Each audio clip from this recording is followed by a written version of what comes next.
राधे राधे। श्री हरदास, कैसे हो आप सभी लोग? ठाकुर जी की कृपा से, श्यामा जी की कृपा से बहुत अच्छे हो गए और उम्मीद करती हूँ आप सभी पर श्यामा जी की कृपा बनी रहे और ठाकुर जी की कृपा बनी रहे।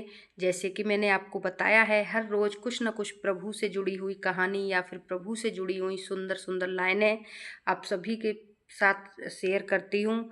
तो वैसे ही आज फिर से एक नई कहानी आपको श्यामा जी की कृपा की और हमारे ठाकुर जी की कृपा की आपको सुनाऊंगी, बहुत ही प्यारी। अगर आप श्यामा जी के भाव से, सुंदर भाव से सुनोगे तो आपको बहुत आनंद आएगा और भाव से नहीं सुनोगे तो बस एक आपको छोटी सी कहानी लगेगी। और भाव से, निष्ठा से और श्रद्धा से सुनोगे तो आपको बहुत आनंद आएगा और बार बार सुनने का मन करेगा। ये पक्का यकीन करके सुने और हाथ जोड़ के प्रार्थना करें श्यामा जी से कि जैसे श्यामा जी अपने सभी भक्तों पर, अपनी सभी संतान पर कृपा बनाती हैं, वैसे ही कृपा हम सब पर भी करें, हम और आप सभी पर करें।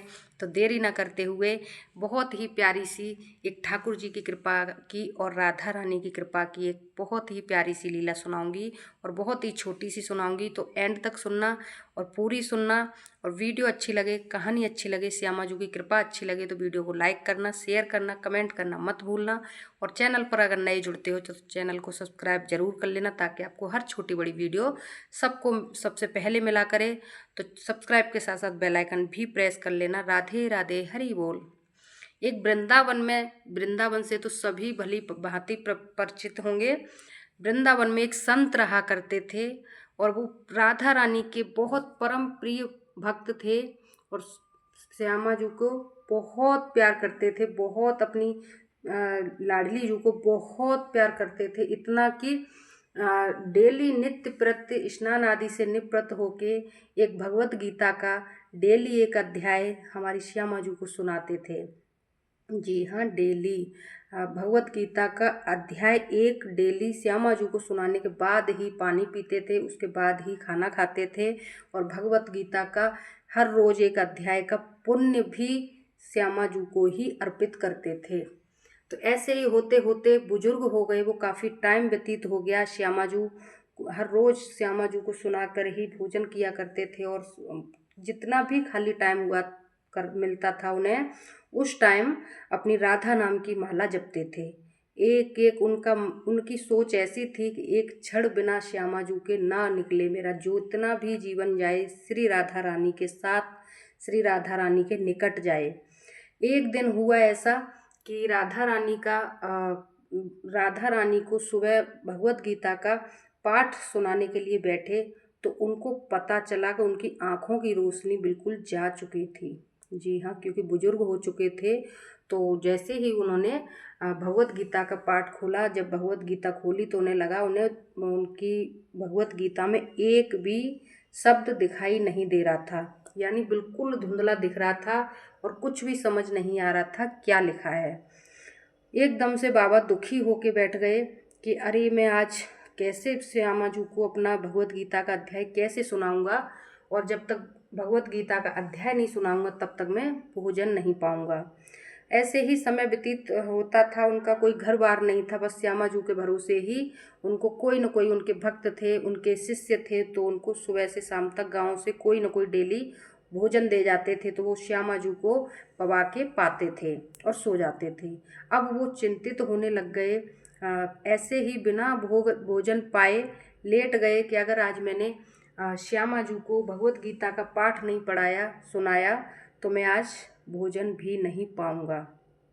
ऐसी सोच रख के लेट गए और मन ही मन ठाकुर जी से प्रार्थना करने लग गए, हे प्रभु, हे मेरे ठाकुर जी, मेरे किस अपराध से आज आपने मुझसे ये आँखें छीन ली हैं, जो कि मुझे इन आँखों से दिखाई नहीं दे रहा है। अब मैं राधा रानी को भगवत गीता का अध्याय कैसे सुनाऊंगा। ऐसा सोच कर लेट गए और ये सोच कर लेट गए कि अब अगर मुझे आँखों से दिखाई नहीं देता तो मैं बिना राधा रानी को भगवत गीता का अध्याय सुनाए बिना खाना भी नहीं खाऊंगा। ऐसा सोचकर लेट गए और ठाकुर जी से ये प्रार्थना कर रहे, प्रभु आपने मेरी ऐसे रोशनी क्यों छीन ली जो कि मैंने श्यामा जी को अपनी को भगवत गीता का अध्याय नहीं सुना पाया। इतने में होता क्या है, एक बच्चा छोटा सा छोटा सा, ज़्यादा बड़ा भी नहीं है, ज़्यादा छोटा भी नहीं है, बच्चा है। आके गेट बजाता है और कहता है, बाबा लो भोजन पालो, मैं भोजन लाया हूँ आपके लिए। बाबा कहते हैं कि नहीं बेटा, आज मुझे भोजन नहीं पाना है। तो बेटा बोला, क्यों नहीं पाना है बाबा, आप तो डेली भोजन पाते हो। कि बेटा डेली मैं राधा रानी को भगवत गीता का अध्याय सुनाने के बाद ही भोजन पाता था, और आज मेरी आँखों से मुझे कुछ दिखाई नहीं दे रहा, तो मैं आज श्यामा जी को भगवत गीता का अध्याय नहीं सुना पाया हूँ, तो मैंने सोच लिया है कि मैं भोजन भी नहीं पाऊँगा और आँखों से मुझे दिखाई नहीं दे रहा। तो वो बच्चा कहता है, लगता है बाबा को अपनी आँखों से ज़्यादा प्रेम है, तो आँखों से दिखाई नहीं दे रहा, तो इसलिए वो खाना भी नहीं खाएंगे। तो उस बच्चे ने बाबा से कहा, बाबा आपकी आँखें चली गई हैं इसलिए खाना नहीं खा रहे हो। तो बाबा बोले कि नहीं बेटा, मुझे दुख ये नहीं है कि मेरी आँखें चली गईं, बस दुख मुझे ये है कि मैं राधा रानी को भगवत गीता का अध्याय नहीं सुना पाऊँगा।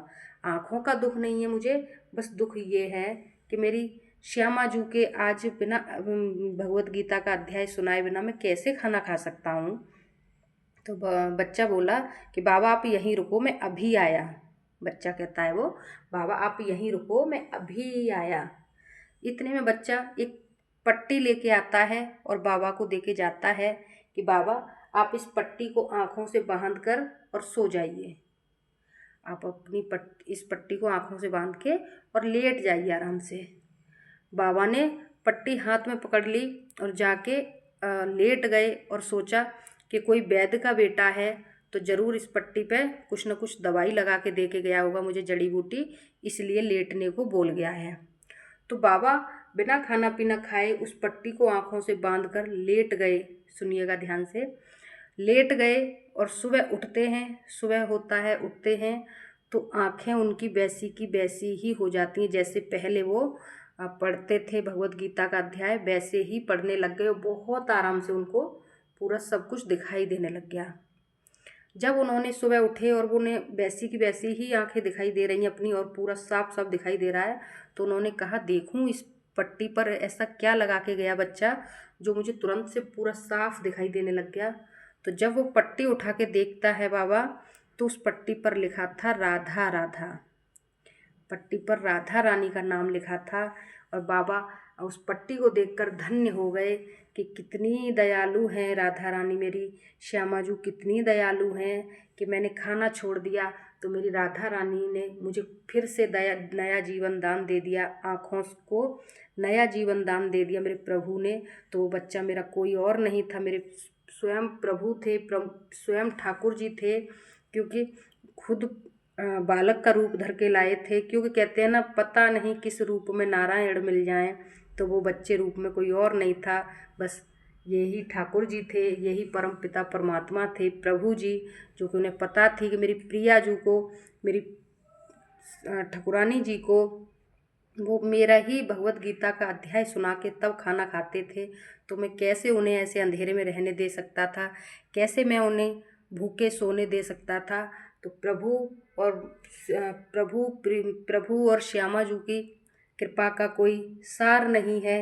इनकी इतनी कृपा है कि बस इन पर एक भरोसा करके देखो, ये भरोसा कभी टूटने नहीं देते। मैं बार बार कहती हूँ, मेरे चैनल को उठा के देखोगे आप मेरे श्यामा जू का, तो उस पर श्यामा जू की बहुत प्यारी प्यारी कहानियाँ मिलेंगी आपको, और ऐसे ही प्रभु की कृपा की मिलेंगी।